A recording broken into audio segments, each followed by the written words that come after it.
All right, guys. Alex Goff here with Abbie Scott from the England national team. Already landed in Southern California, where it's not very Southern Californian weather, it turns out.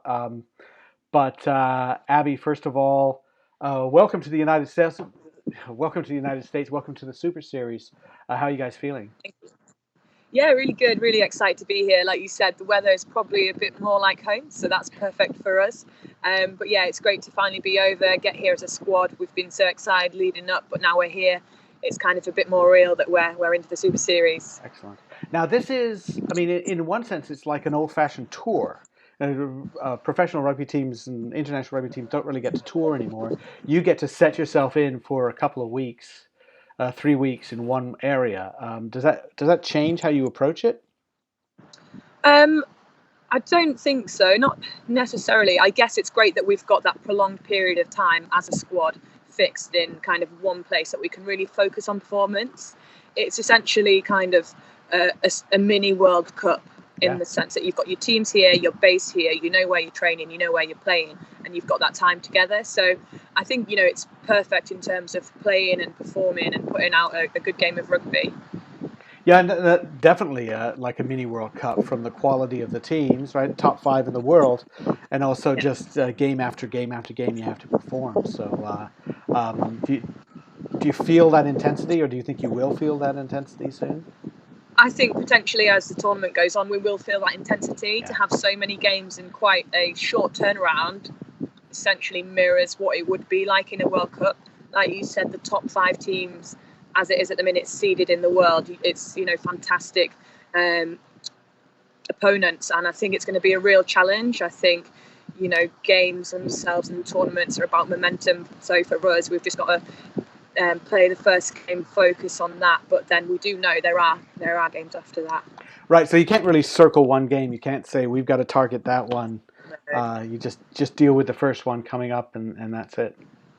Yeah, and Uh, like you said, the teams here, every one of them is a threat in their own right. So you'd be kind of naive to look at any single team because USA on home soil. I yeah. mean, that is such a challenge. The USA anyway is a challenge, but at home soil with that added advantage, it's going to be tough. So at the minute, that's what we've got to think about. That's what we've got to focus on. You're fairly familiar with all of these teams. Obviously, a massive rivalry with France, which last few years has really heated up. But you had an interesting game against Canada in the autumn, where they were really close. Halftime I think it was 15-12. It was pretty close at halftime. So that'll be an interesting revisit with those guys. What do you think about that one? Yeah, I think absolutely it was tough against Canada, but like you said, it's been tough against France at halftime Yeah, during the Six Nations or the US and the Black Ferns as well. So again, Canada are improving. They've had a lot of turnaround since the last World Cup and the one before. So they're actually starting to come together as a squad, come together as a team, and you can see that cohesion on the pitch. So I think for us at halftime, if it's a close game, we've just got to stick to our Yeah, and as processes, stick Emily to mentioned how earlier, we play such as an impact that England, she's and made. hopefully the result will come. But you can't focus too much on scores. no, for sure. Now, with the U.S. team, I believe you're actually you've been a teammate of one of the USA players, Christian Summer. You've played in the same club back in England. Is that correct? Yeah, Yeah. yeah, So Christine so Sommer. yeah. So do you have? Is there a little bit of trash talking in between the two of you, or? Uh, There might have been a few messages flying about today, mainly welcoming me to the US.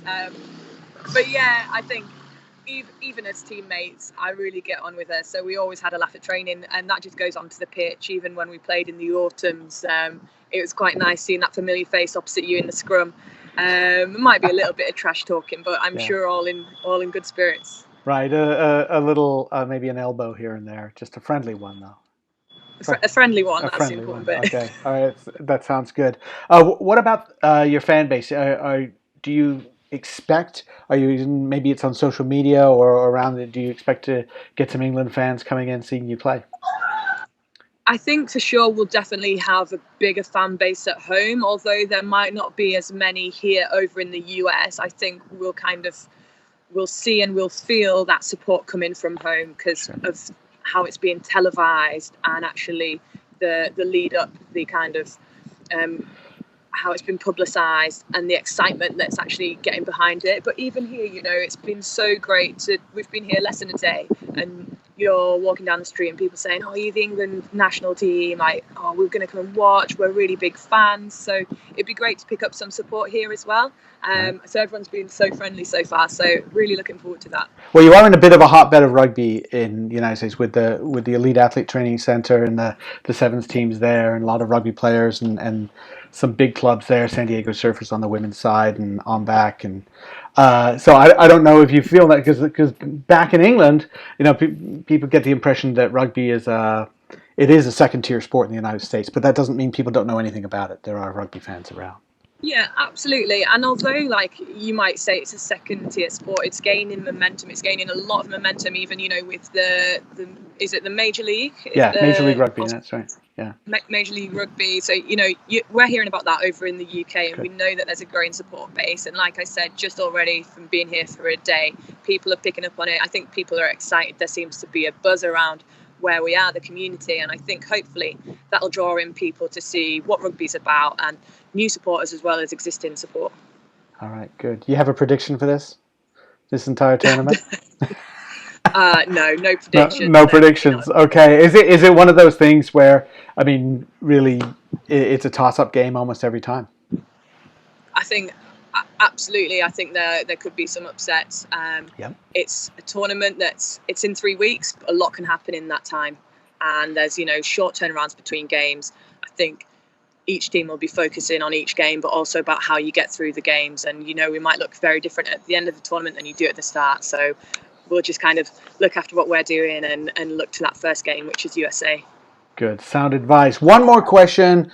Any fun stuff planned? I know you have a bye day where you don't play a game, you know, on the game day. Is there any sightseeing or anything planned to look around?